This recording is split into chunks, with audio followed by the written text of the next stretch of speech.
Assalamualaikum bang. Waalaikumsalam. Selamat datang ke Agoh Kajang. Abang cari apa ni bang? Saya cari phone bang.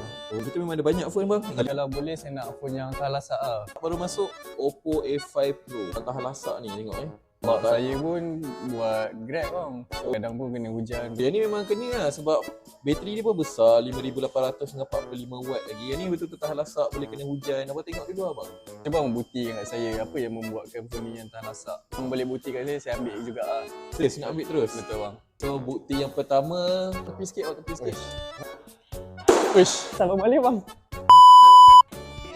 Boleh on lagi? Boleh lagi. Tak pecah lagi korang. Eh bang, bang. Ya bang, ya. Masuk je lah bang. Boleh. Masak je bang. Boleh bang. Satu sesi bang boleh tak? Try balik boleh bang? Sebab bang kata tadi tahan lasak kan? Betul. Ya.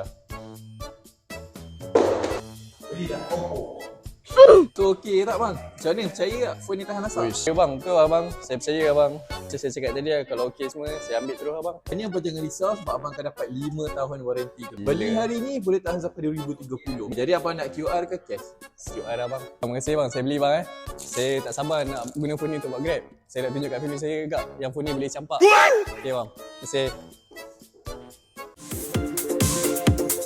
八月索人比你大风。